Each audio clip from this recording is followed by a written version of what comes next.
Hello everyone, আসসালামু আলাইকুম। কেমন আছো তোমরা সবাই? আমি আলহামদুলিল্লাহ ভালো আছি। শীত প্রায় চলেই আসছে, তাই শীতের আগমনকে স্বাগতম জানিয়ে আমরা আজকে শুরু করেছি পিঠা আয়োজন। আমি আজকে এবারে শীতের ফার্স্ট ভাপা পিঠা দিয়ে শুরু করছি। এখানে আমি চালটা আগেই ম্যারিনেট করে নিয়েছি। এখানে হাফ কেজি চাল আছে, পরিমাণ মতো লবণ দিয়ে, অনেকে পানি দিয়ে গলে আমি এটা দুধ দিয়ে ম্যারিনেট করেছি টেস্টের জন্য। মানে এটা আমার অনেক পছন্দের একটা খাবার। ম্যারিনেট করে এটা আমি চালন দিয়ে সুন্দর করে চেলে নিয়েছি যাতে ঝরঝরা হয়। এখানে আছে নারকেল কোরানো, এটা পাটালি গুড় মানে খেজুরের গুড়। এটা দিয়ে আমি আজকে শুরু করবো। তো চলুন আমরা এখন বানানো শুরু করি।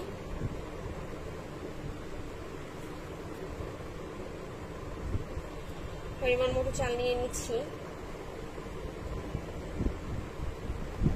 দিব হচ্ছে গুড়। সবাই মিষ্টি একরকম খায় না, আমি একটু বেশি খাই। আপনারা আপনাদের পছন্দ মতো দিয়ে নিবেন।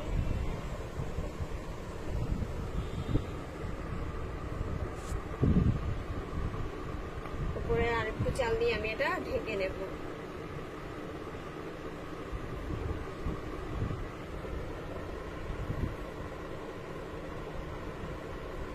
যাতে ভিতরের গুড়টা বের হয়ে না আসে।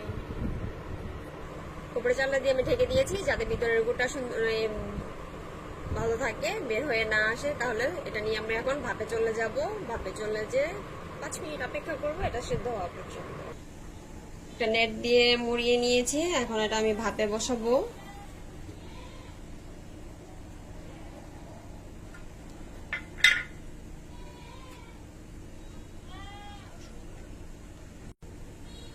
এটা আমি ভাপে দিয়ে দিলাম, একটা ঢাকনা দিয়ে ঢেকে চুলার আঁচটা মিডিয়াম টু হাই রাখবো, যাতে 5 মিনিট অপেক্ষা করব। তো পিঠাটা হয়ে গেছে, আমার 5 মিনিট ওয়েট করা শেষ। এখন এটাকে তুলে নেব। সুন্দর একটা ফ্লেভার বের হয়েছে গুড়ের, মানে এটা এখন খাওয়ার উপযোগী হয়ে গেছে। নামিয়ে নিলাম। আমি আরেকটা পিঠা তৈরি করে রেখেছিলাম, এটা এখন দিয়ে দিব।